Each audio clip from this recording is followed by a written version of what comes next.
गुरु साक्षात् भगवान हुनुहुन्छ। शास्त्रको यो रहस्य जान्नका लागि सनातन धर्म प्रवचन श्रृङ्खला भाग 105 हेर्नुहोस्। राधे राधे। सनातन धर्म प्रवचन श्रृङ्खलाको क्रममा अहिलेसम्म हामीले यही बुझ्यौँ कि हामी सबै अनन्त मात्राको प्रतिक्षण बढ्दै जाने र सधैँ रहिरहने आनन्द चाहन्छौँ। यस्तो आनन्द भगवान नै भएकाले भगवानलाई प्राप्त गरेर नै सुखी हुन सक्छौँ, अरू कुनै उपाय छैन। भगवान त पहिल्यै हामीभित्र हुनुहुन्छ, त्यसैले बाहिरबाट प्राप्त गर्नु छैन, केवल जाने पुग्छ। जान्न साथ भगवान मिल्नुहुन्छ, हामी सुखी हुन्छौँ। त्यसैले हामी भगवानलाई जान्नको निम्ति वेद शास्त्रको शरणमा गयौँ। तर वेद शास्त्रले बताए कि भगवान जान्न सकिने तत्त्व नै होइन, हाम्रो इन्द्रिय मन बुद्धि भन्दा पर हुनुहुन्छ, दिव्य हुनुहुन्छ। त्यसैले हामी भगवानलाई जान्न सक्दैनौँ। हामी लगभग निराश भइसकेका थियौँ। तिनै वेद शास्त्रले बताए कि एउटा उपाय छ, त्यो हो भगवत कृपाद्वारा। जसमाथि भगवानले कृपा गरेर आफ्नो दिव्य इन्द्रिय मन बुद्धि दिनुहुन्छ, उसैले भगवानलाई देख्न सक्छ, सुन्न सक्छ, जान्न सक्छ, प्राप्त गर्न सक्छ। र त्यो कृपा प्राप्त गर्नको निम्ति भगवानको एउटा शर्त छ, जसको नाम हो शरणागति। अर्थात् सबैभन्दा पहिले भगवानको शरणमा जानु छ। केले जाने भगवानको शरणमा? मनले। तर अहिले हाम्रो मन संसारी विषयहरूमा आसक्त छ। त्यसैले सबैभन्दा पहिले मनलाई संसारी विषयहरूबाट हटाउनु पर्छ, अर्थात् वैराग्य धारण गर्नुपर्छ। कसरी हटाउने? बारम्बार चिन्तन गरेर संसारमा सुख छैन, भगवानबाट नै सुख मिल्छ, संसारमा सुख छैन, भगवानबाट नै सुख मिल्छ। यस प्रकारले बारम्बार चिन्तन मनन गर्दै गर्दै जब बिस्तारै बिस्तारै मन संसारबाट विरक्त हुँदै जान्छ, तब हामीलाई एउटा तत्त्वको आवश्यकता पर्छ, जसले त्यो संसारबाट विरक्त भएको मनलाई भगवानको शरणमा कसरी पुर्याउने यो उपदेश दिनुहुन्छ। र त्यो तत्त्वको नाम हो गुरु तत्त्व। गुरुको अभिप्राय परिभाषा हामीले बुझिसक्यौँ कि जुन जीवले भगवानलाई प्राप्त गर्छ उसलाई महापुरुष भनिन्छ। र यस्ता महापुरुषहरूमध्ये जसको शरणमा रहेर हामी तत्त्व ज्ञान प्राप्त गर्छौँ, साधना गर्छौँ, उहाँ हाम्रो निम्ति गुरु हुनुहुन्छ। र गुरु श्रोत्रिय ब्रह्मनिष्ठ हुनुपर्छ। यी दुईवटा योग्यता हुनु अनिवार्य हो, अन्यथा त्यस्तो व्यक्तिबाट हाम्रो काम नै बन्न सक्दैन जोसँग यी दुवै योग्यताहरू छैन। कसरी थाहा पाउन सकिन्छ? बाहिरी व्यवहार हेरेर हामी गुरुलाई महापुरुषलाई चिन्न सक्दैनौँ, किनकि उहाँका व्यवहारहरू प्राकृत समान देखिन्छन्, हाम्रा जस्तै देखिन्छन्। कतिपय अवस्थामा हाम्रो भन्दा पनि निकृष्ट व्यवहार देख्न सकिन्छ। त्यसैले हामी बाहिरी व्यवहारद्वारा महापुरुषहरूलाई देख्न, चिन्न, जान्न सक्दैनौँ। फेरि हाम्रो काम कसरी बन्छ त? यदि महापुरुषलाई भगवानलाई चिनेनौँ भने, जान्न सकेनौँ भने उपाय बताइनेछ। चिन्ता नलिनुहोस्, कसरी महापुरुषलाई चिन्न सक्छौँ, जान्न सक्छौँ अथवा प्राप्त गर्न सक्छौँ वास्तविक महापुरुष, म त्यसको उपाय बताउने छु प्रवचन श्रृङ्खलाको क्रममा। अहिले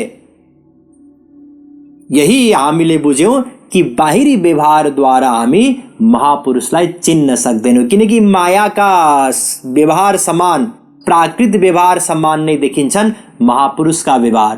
र महापुरुषहरूले प्राकृत व्यवहार किन गर्नुहुन्छ र के वास्तवमै मायाको अधीनमा हुनुहुन्छ? यी प्रश्नहरूलाई थाती राख्दै हामीले शास्त्र वेदमा महापुरुष र भगवानको विषयलाई लिएर 3 थरी कुराहरू बताइएका छन्। ती 3 थरी कुराहरूका बारेमा चर्चा गर्यौँ विगत केही दिनदेखि। एकातिर त वेद शास्त्रमा बताइएको छ कि भगवान र महापुरुष बराबर हुनुहुन्छ। तिनै वेद शास्त्रमा बताइएको छ कि भगवान सर्वश्रेष्ठ हुनुहुन्छ। फेरि तिनै वेद शास्त्रमा बताइएको छ कि गुरु नै सर्वश्रेष्ठ हुनुहुन्छ। र हामीले यी 3वटा भनाइहरूलाई सिद्ध पनि गर्यौँ, किनकि शास्त्रमा बताइएको कुरा गलत हुन सक्दैन। महापुरुष र भगवान बराबर हुनुहुन्छ आनन्द भोगको दृष्टिले भगवान सर्वश्रेष्ठ हुनुहुन्छ यो त स्वाभाविक नै हो। उहाँ ब्रह्म हुनुहुन्छ, सृष्टिकर्ता हुनुहुन्छ, उहाँलाई प्राप्त गरेर नै जीवात्मा महापुरुष बन्ने हो। त्यसैले भगवान सर्वश्रेष्ठ हुनुहुन्छ र महापुरुष सर्वश्रेष्ठ हुनुहुन्छ यो पनि सही हो, किनकि जीव कल्याण रूपी कार्य केवल महापुरुषले गर्न सक्नुहुन्छ, भगवानले पनि गर्न सक्नुहुन्न। त्यसैले भगवानले आफूलाई महापुरुषको दास हुँ भनेर बताउनु भयो र गुरुको भक्ति सर्वश्रेष्ठ भक्ति बताउनु भयो। यदि कसैले गुरु प्रति अपराध गर्यो भने त्यसले भगवान प्रति अपराध त गर्यो नै र त्यो अपराध भगवानले पनि क्षमा गर्न सक्नुहुन्न। र यदि कसैले भगवान प्रति अपराध गरेको रहेछ भने त्यो अपराध गुरुले सहजै क्षमा गरिदिन सक्नुहुन्छ। त्यसैले गुरुको स्थान सर्वश्रेष्ठ हो र हाम्रो स्वार्थ त गुरुबाट नै सिद्ध हुन्छ। यहाँसम्म हामीले यसअघि चर्चा गरिसक्यौँ र हिजो मैले अन्तिममा बताएको थिएँ कि यी तीनैवटा कुराहरू सही हुँदा हुँदै पनि अर्को एउटा चौथो कुरा पनि छ, सिद्धान्त पनि छ र त्यो वास्तविक सिद्धान्त हो। के हो त्यो चौथो सिद्धान्त? हेर्नुस्, कुनै दुईवटा चिज मध्ये कि त पहिलो ठुलो होला दोस्रो सानो होला, कि त पहिलो सानो होला दोस्रो ठुलो होला, कि त दुवै बराबर होलान्। यी तीनैवटा सम्भावनाहरू रहन्छन्। अब यो चौथो सम्भावना के नै छ र जसको बारेमा हजुरले हिजो बताउनु भएको थियो अन्तिममा? चौथो कुरा पनि छ। त्यो के हो भने गुरु साक्षात भगवान हुनुहुन्छ। साक्षात भगवान। अद्वैतीहरूले भन्या जस्तै जीव ब्रह्ममा लीन भएर भगवान हुने होइन। हामीले यसअघि अनेकौं पटक चर्चा गरिसकेका छौं कि ब्रह्मसूत्रमा वेदव्यासजीले बताउनु भएको छ, अन्त्यावस्थितेश्चोभय नित्यद्वाद विशेष। ब्रह्मसूत्र 2234 अर्थात अस्तित्व रहन्छ महापुरुषको भगवत प्राप्ति पछि पनि, अथवा ज्ञानीको ब्रह्म ज्ञान प्राप्त गरिसकेपछि पनि, कैवल्य मोक्ष भइसकेपछि पनि अस्तित्व रहन्छ, ब्रह्ममा लीन हुँदैन। यसको मतलब त दुईवटा चिज त छन् नै, महापुरुष पनि हुनुहुन्छ, भगवान पनि हुनुहुन्छ, अवश्य छन्। फेरि साक्षात भगवान कसरी हुनुहुन्छ? बराबर पनि नभनेर अब त यहाँ एक हो भन्न थालियो। हेर्नुहोस्, मैले भनेको होइन, यो त भगवानले बताउनु भएको छ भागवतमा। स्वयं भगवान भन्नुहुन्छ, आचार्यम माम विजानीयान नवमन्येत कर्हिचित् नमर्त्य बुद्ध्या सूयेत सर्वदेवमयो गुरु। भागवत 11:17-27। अर्थात भगवान भन्दै हुनुहुन्छ, आचार्य म नै हुँ, मेरै स्वरूप हुन्, साक्षात मेरै स्वरूप। मनुष्यको भावना, संसारी भावना नराख्नु। सर्वदेवमयो गुरु, हर प्रकारले देवमय हुनुहुन्छ। अब ठिक छ, भगवानले त बताइदिनु भयो, तर हामी भगवानले बताउँदैमा मान्दैनौँ। वेदद्वारा प्रमाणित हुनु पर्यो, तर्कद्वारा सिद्ध हुनु पर्यो।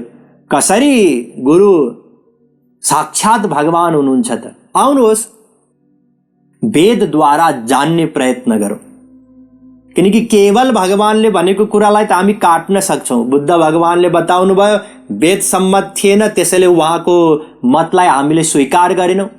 त्यसैले भगवानले भन्दैमा हामी मान्दैनौँ, वेदद्वारा सिद्ध हुनु पर्यो कि कसरी साक्षात हुनुहुन्छ। अब वेदद्वारा बुझौँ कि वेद भन्दछ, इन्द्रियभ्य परायर्थ अर्थेभ्यश्च परम मन, मनसस्तु परा बुद्धिर्बुद्धिरात्मा महान् पर, महत परमव्यक्तम् अव्यक्तात् पुरुषः पर, पुरुषान्न परम किंचित सा काष्ठा सा परागति। कठोपनिषद 1:3-10, 1:3-11। अर्थात इन्द्रिय भन्दा पर इन्द्रियका विषयहरू छन्, विषय भन्दा पर मन, मन भन्दा पर बुद्धि, बुद्धि भन्दा पर आत्मा, आत्मा भन्दा पर महान र प्रकृति, त्यो भन्दा पनि पर भगवान। यसको मतलब भगवानको अधीनमा माया र मायाको अधीनमा जीवात्मा छ। मायावश्य जीव अभिमानी ईशवश्य माया गुण खानी। रामचरितमानसमा तुलसीदासजी महाराजले पनि बताउनु भयो। अस्तु, यो त हामीले बुझ्यौं कि भगवत प्राप्ति भन्दा पहिले भगवानको अधीनमा माया अनि मायाको अधीनमा जीव रहन्छ र मायाको अधीनमा जीव रहेकाले, ध्यान दिनुस्, जीवले स्वतन्त्र कर्म गर्छ। हामी स्वतन्त्र कर्म गर्छौं नि। शक्ति भगवानकै शक्ति हो। भगवानले जीवात्मालाई शक्ति दिनुहुन्छ, जीवात्माबाट इन्द्रिय मन बुद्धिले शक्ति प्राप्त गर्छन्। तर जीवात्मा मायाको अधीनमा भएकाले, मायाको अधीन मतलब मायाद्वारा शासित, मायाको प्रभावमा छ जीवात्मा भगवत प्राप्ति गर्नुभन्दा पहिले। र माया के हो? त्रिगुणात्मक हो। सत्वगुण, रजोगुण र तमोगुणले युक्त हो माया। र मायाको प्रभावमा रहेको जीवात्माबाट शक्ति प्राप्त गरेका हुनाले त्यो बुद्धि, जुन बुद्धिले शक्ति प्राप्त गर्यो, त्यो बुद्धि पनि त्रिगुणात्मक हुन्छ। बुद्धिद्वारा मनले शक्ति प्राप्त गर्छ, मनबाट इन्द्रियले शक्ति प्राप्त गर्छन् आफ्नो आफ्नो कार्य गर्नको लागि। त्यसैले तिनीहरू पनि त्रिगुणात्मक हुन्छन्। र इन्द्रिय मन बुद्धिद्वारा नै यो संसार प्रकाशित हुन्छ भन्नाले अनुभवमा आउँछ। यिनै इन्द्रिय मन बुद्धिद्वारा त हामी संसारी विषयहरूको अनुभव गर्छौं। र इन्द्रिय मन बुद्धि त्रिगुणात्मक भएकाले यो संसार पनि त्रिगुणात्मक प्रतीत हुन्छ। ध्यान दिनुहोस्, माया त्रिगुणात्मक, जीव मायाको अधीनमा, मायाबाट प्रभावित, त्यो जीवबाट बुद्धिले शक्ति प्राप्त गर्छ। त्यसैले मायाबाट प्रभावित जीवबाट शक्ति प्राप्त गरेको हुनाले बुद्धि त्रिगुणात्मक, मन त्रिगुणात्मक, सबै त्रिगुणात्मक। र यो संसारी अनुभव पनि के हुन्छ? त्रिगुणात्मक हुन्छ। र त्यही मन बुद्धिले नै कर्म गर्छ। र जब भगवत प्राप्ति हुन्छ, भगवानको शरणमा जीव जान्छ, एसाम सएस भगवान दयेदनन्तः सर्वात्मनाश्रित पदो यदि निर्व्यलीकम् ते दुस्तरामति तरन्ति च देव मायां नैषां ममाहमिति धी। स्वश्रीगाल भक्षे भागवत 2:42। अर्थात शरणमा जाना साथ भगवानले दया गरेर, कृपा गरेर मायालाई हटाइदिनुहुन्छ। अब मायालाई हटाइसकेपछि अघिको जुन हामीले एउटा क्रम बताएका थियौं, त्यो क्रममा परिवर्तन हुन्छ। कस्तो परिवर्तन हुन्छ त्यो क्रममा? अब मायाको अधीनमा जीव रहँदैन, किनकि मायाबाट त छुटकारा दिनुभयो। त्यसैले त्यो जीवलाई जुन भगवानले शक्ति प्रदान गर्नुहुन्छ, त्यही शक्ति बुद्धिले पनि प्राप्त गर्छ, भगवानवाला शक्ति। मनले पनि त्यही शक्ति प्राप्त गर्छ, इन्द्रियले पनि त्यही शक्ति प्राप्त गर्छ। अब इन्द्रिय मन बुद्धिद्वारा प्रकाशित यो संसार त्रिगुणात्मक प्रतीत हुँदैन। कस्तो प्रतीत हुन्छ? ईशावास्यमिदग्वम सर्वम, ईशावास्योपनिषदको पहिलो मन्त्र, सर्वम खल्विदम ब्रह्म, छान्दोग्योपनिषद 3:14-1।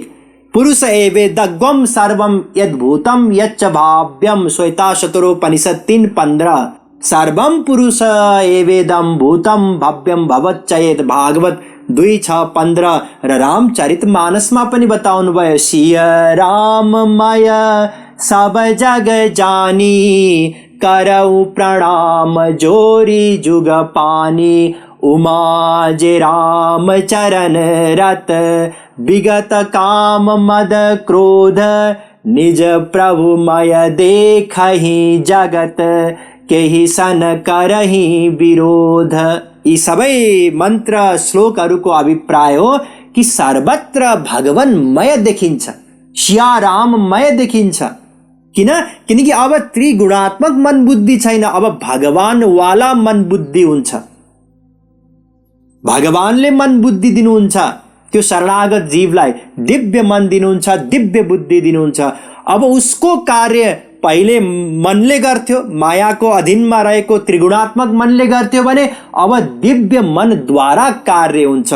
र त्यो दिव्य मन बुद्धिद्वारा कार्य स्वयं भगवानले गर्नुहुन्छ। किनकि गीतामा नै बताइएको छ तस्य कार्यम न विद्यते, गीता 3:17। यसको बारेमा हामी विस्तारमा भोलि पनि चर्चा गर्नेछौँ कि महापुरुषले कुनै पनि कर्म गर्नुहुन्न, किनकि कुनै पनि प्रयोजन नै छैन कर्म गर्नको निम्ति।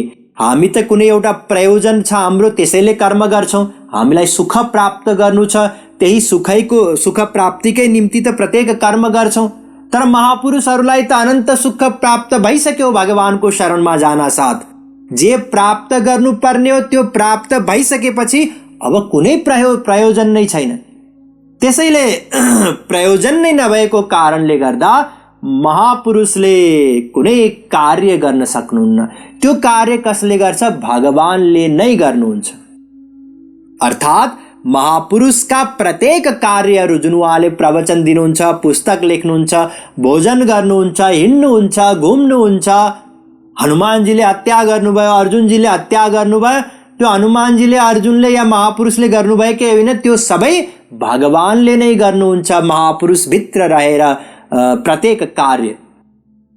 त्यसैले कार्य गर्ने दृष्टिले, कर्तृत्वको दृष्टिले महापुरुष र भगवान एक हुनुहुन्छ। त्यसैले भगवानले अघि बताउनुभयो आचार्यम माम विजानीयान् नावमन्येत कर्हिचित्। र अनेकौं स्थानमा बताउनुभयो मदभिज्ञम गुरुम शान्तमुपासीत मदात्मकम, भागवत 11:10-5। म नै हुँ आचार्य, मेरै स्वरूप हुन् गुरु।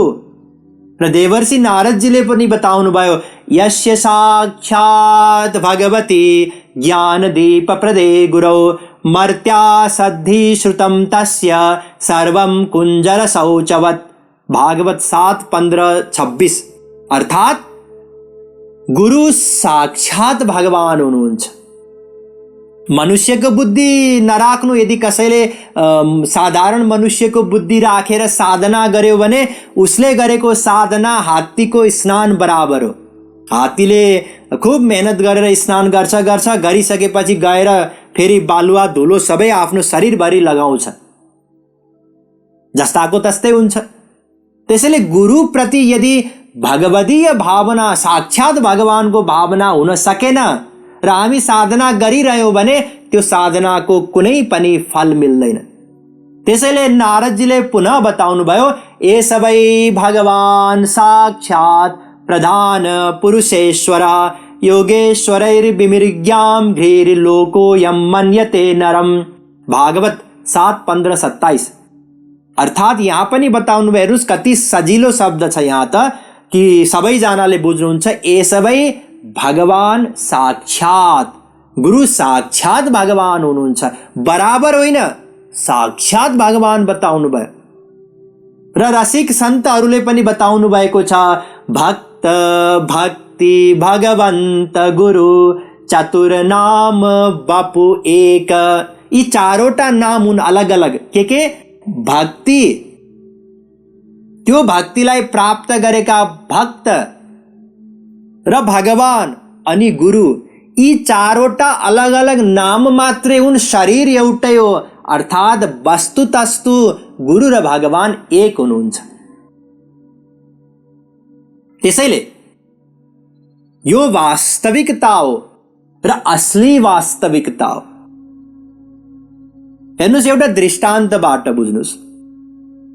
मानिलिनुहोस् 1 किलो बरफ छ, त्यति नै ओजनको पानी छ। अब बरफ श्रेष्ठ हो यो पनि भन्न मिल्छ, किनकि आयतन अर्थात् भोल्युम बरफको धेरै हुन्छ। पानी श्रेष्ठ हो यो पनि भन्न मिल्छ, किनकि घनत्व डेन्सिटी र तापक्रम पानीकै धेरै हुन्छ। दुवै बराबर हुन् यो पनि भन्न मिल्छ, किनकि दुवैको वजन बराबर छ 1 किलो। र वस्तुतः दुवै एक हुन्, पानी साक्षात बरफ हो यो पनि भन्न मिल्छ, किनकि पानी बरफ नै त हो, अथवा बरफ साक्षात पानी हो यो पनि भन्न मिल्छ, किनकि दुवै पानी हुन्, बरफ पनि पानी हो, पानी पनि पानी हो। त्यसैले अलग अलग दृष्टिले शास्त्रमा गुरु र भगवानको महत्त्व बताइएको छ। कहीं गुरु सर्वश्रेष्ठ बताइएको छ, यो पनि सही हो। कहीं भगवान सर्वश्रेष्ठ बताइएको छ, कहीँ गुरु सर्वश्रेष्ठ बताइएको छ, कहीँ दुवै बराबर बताइएको छ। यी सबै सही हुन् र भगवान नै गुरु बन्नुहुन्छ, गुरु साक्षात भगवान हुनुहुन्छ, यो पनि सही हो। किनकि प्रत्येक कर्म महापुरुषको भगवानले गर्नुहुन्छ। महापुरुष त केवल त्यो आनन्दको भोग मात्रै गर्नुहुन्छ, अरू केही पनि गर्नुहुन्न। तर यति हुँदा हुँदै पनि ध्यान दिनुहोस्, प्यास लागेको छ भने बरफबाट प्यास त मेटिँदैन, अथवा जुन त्यही बरफ त्यही पानी जब अझै तापक्रम बढ्यो भने बाफ बन्छ, त्यो बाफबाट त प्यास मेटिँदैन। प्यास त पानीबाट नै मेटिन्छ। त्यसैले बराबर भए तापनि, साक्षात एक भए तापनि, अथवा जोसुकै ठुलो भए तापनि हाम्रो मतलब, हाम्रो स्वार्थ गुरुबाट नै सिद्ध हुन्छ। त्यसैले गुरुको भक्ति अनिवार्य हो। केवल म भगवानको भक्ति गर्छु भन्यो भने उसको काम बन्दैन। वेद भन्दछ, यस्य देवे परा भक्तिर् यथा देवे तथा गुरौ तस्यैते कथितायर्था प्रकाशन्ते महात्मनः। श्वेताश्वतरोपनिषद 6:23। जस्तो भक्ति भगवानको गर्छौ त्यस्तै भक्ति गुरुको पनि गर्नु र हिजो हामीले चर्चा गरिसक्यौं, गुरुलाई अझ श्रेष्ठ मानेर गर्नु।